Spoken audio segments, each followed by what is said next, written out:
This isn't on the list. Sure. What are you most excited about for when we look at the 3-year vision? I am a life change guy. When you see Jesus get a hold of someone, some people are going to go from a 5 to a 10 and say, I'm all in on Christ. Man, I surrender, I repent, I turn from this rebellion against God, and I'm all in.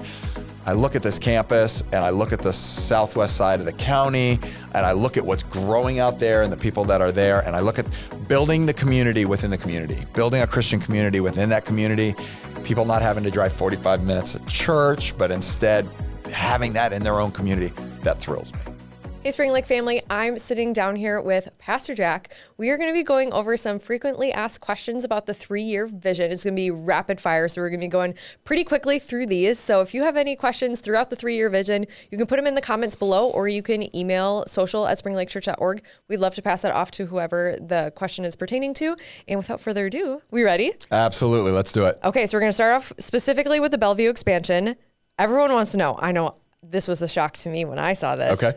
When will the gym be available? Great question. Working through winter in Wisconsin, what they're telling us is we're kind of looking toward middle to end of August. That's when everything will be done. Classrooms, gym, turnkey. Here you go play. Which is awesome, especially right at the good time for the start of the fall kickoff. Absolutely. Kidsman season. Oh, love it. So along with that, will outside groups be able to utilize this gym? Yes, they will. That's part of what we discussed a little bit this weekend. So some of these questions, I'm going to refer back to a message either Bill and Adam did downtown or I did in Bellevue this past week. Next week we'll flip-flop. But some of these questions were answered there. Part of the 3-year vision that the elders really embraced and felt like we needed to tackle as part of our overall vision of Spring Lake is that this be a part of being a bridge and a building to our community. So tournaments can happen. Yes, outside groups can use it. We have a homeschool group that's already excited about the volleyball nets that could be available. And of course, basketball courts. We can run games simultaneously because of the 6 hoops. So yes, it will be available to more than just what we do on a weekend. Which is awesome. Yeah. Okay, with regards to the Southwest Brown County campus. Yes.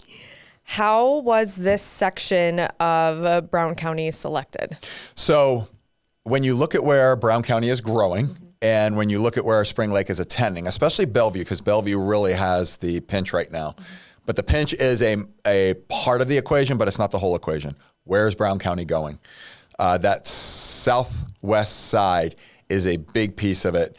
And it's a big piece of who attends Spring Lake Bellevue, who could be a core part of that group for the Southwest campus. We have a number of people coming from Wrightstown, from Freedom, now coming from Kaukauna, Appleton. So yeah, a little shout out there. So we just see that there's a great core there and there's a great opportunity. Super exciting about that. Okay, have we found a specific location for this? Loaded question. I know you teased a little bit. I did. So can you spill any more? There is a great opportunity. But that's all I can say right now. So let me just kind of give you a piece about this. There's a finance team involved. There are realtors involved. There is a contractor involved that's also letting us know what's going to go on in certain areas of that southwest part of the county, as well as the elder board where the final decision lies. So we're starting to hone in on some things that could be really, really opportunistic and look very positive, but not to the point of being able to say something yes. When we know, you'll know. That's a promise. How big will this potential new campus be? That's another question where it's a little bit of a moving target because how much property is available determines parking, determines space for kids, determines the building.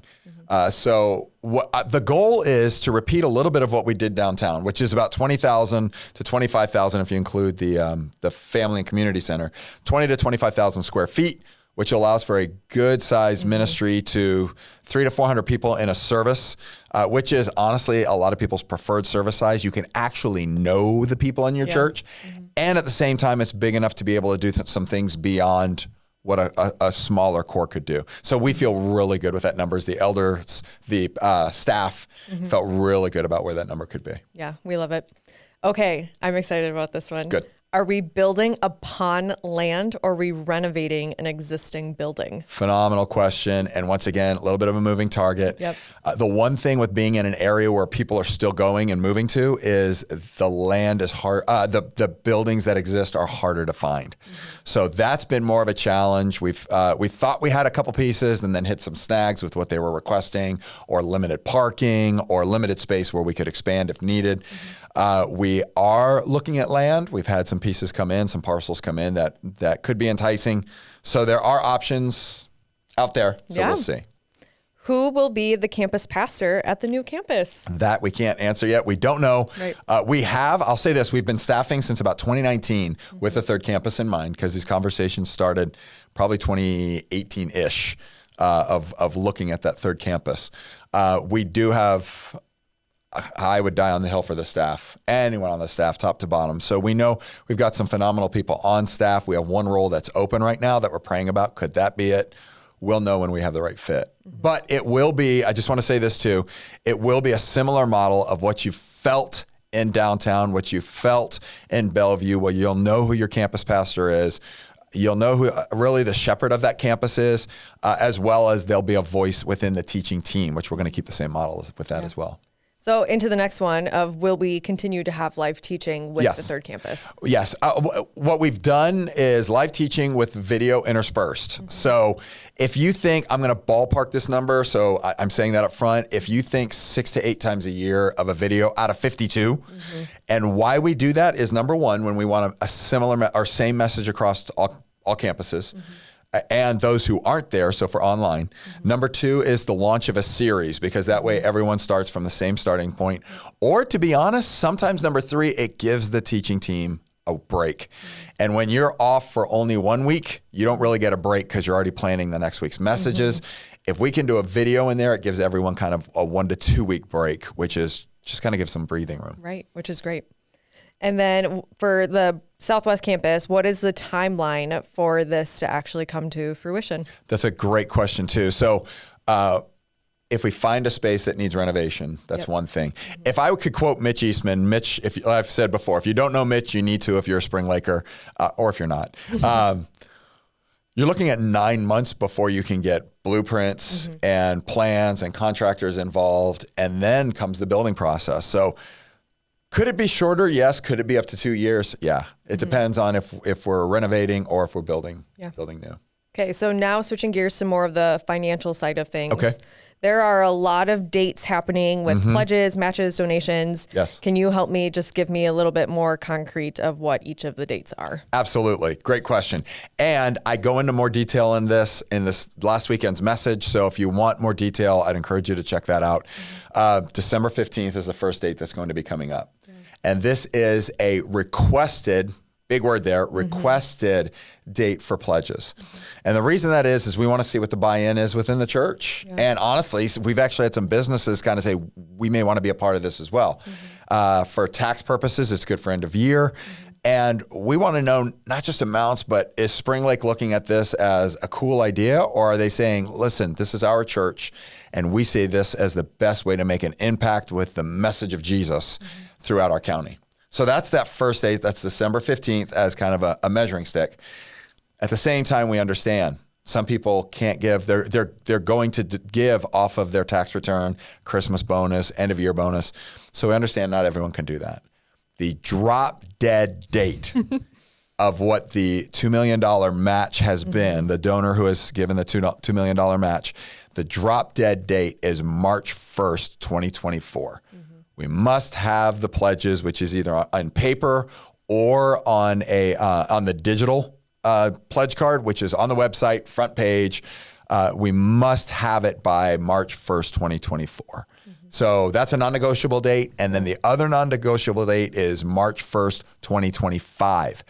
Anything that's being matched must be given by March 1st, 2025. Yes. So those are the 3 dates that are kind of the in cement. Yes, absolutely. And one of the things that, as working at the welcome desk, one of the questions I've been getting is, do I have to have my money in by December 15th? No. Correct. No, the money does not need the pledge fulfillment for the match does not need to be in until March 1st, 2025. And let's be real, there are people who are going to make this, because this is a 3-year time frame.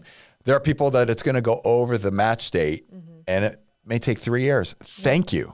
Like, thank you for that. This is bigger than just a matching gift. When we look at this as a kingdom work, some of you right now, you just say, I can't do all of what I could do if I spread this out over 3 years. So that's totally understandable. And we're truly grateful. Right. Budgets are hard.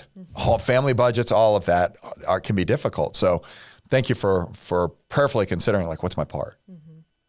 2 more questions to wrap it up. Okay. Is $1.8 million enough to launch the Southwest Campus? What a great question.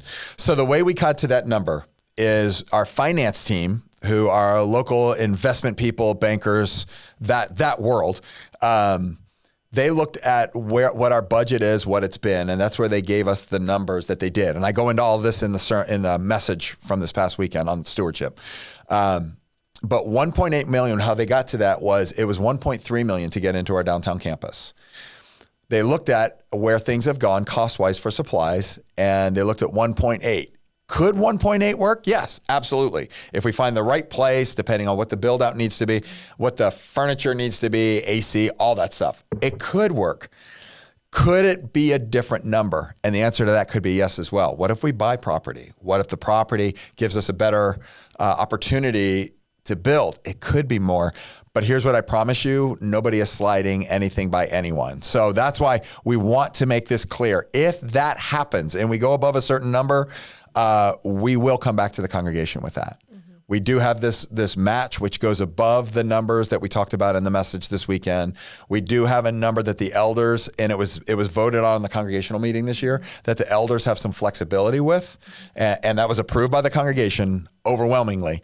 So there is some flexibility in that, but that 1.8 number is kind of a marker, but it is not like a milestone, like it has to be this number. Wonderful. To wrap things up, sure. What happens if we don't meet our pledge and donation targets? That's a necessary evil of a question. Right. Exactly. Obviously, our prayer is that we do. Right. Everybody, as we talked about this weekend, the equality of everyone saying, I'll do my part. We have to reevaluate. And that really comes back to the elders and our finance team and a time of prayer and saying, okay, then where are we and where should we be? Right. And we'll cross that bridge when we get to it. Of course, we always have a little contingency, especially with a campus that you don't know where it's going to be. We've started praying over that, and we've got a core group of people in prayer. But we don't have a hardline contingency of, okay, then we would draw everything back. But we do have some other things that we kind of have that could be in play. Yeah. This isn't on the list. Sure. What are you most excited about for when we look at the 3-year vision? I am a life change guy. When you see Jesus get a hold of someone, and on a scale, they may go from a 1 to a 3, and maybe they never get all the way to saying yes to Jesus, but we've helped them make that move. I can show you in scripture where God will bring someone else along to meet them where they are. Some people are going to go from a 5 to a 10 and say, I'm all in on Christ. Man, I surrender, I repent, I turn from this rebellion against God, and I'm all in. I look at this campus, and I look at the southwest side of the county, and I look at what's growing out there and the people that are there, and I look at building the community within the community, building a Christian community within that community, people not having to drive 45 minutes to church, but instead having that in their own community. That thrills me. Yeah. For the gym, for me, it's generational. For the gym in the classroom, it's generational. Knowing that kids and grandkids of people who are here now are going to be impacted. That discipleship sometimes happens with a basketball in your hand or a volleyball in your hand. It's where life on life happens. And you see people act like Jesus when they get fouled hard. That's where discipleship can happen, where you see the real thing happen. So for me, it happened as a teen on softball fields, church softball, basketball courts, just being around people and seeing how Jesus is lived out in their life. Discipleship process. So that's the stuff that just fires me up. I believe in the vision that God has given Spring Lake Church, tens of thousands of Christ followers and disciple makers. I believe that God has called us to love God and love Green Bay, and that both should be evident. So that fires me up. Yay, I can just see the passion. I love it so much. So thank you, Jack, for joining us just for a quick little rapid fire of the 3-year vision. If you have any more questions, you can go and check out our website. It's right on the front page.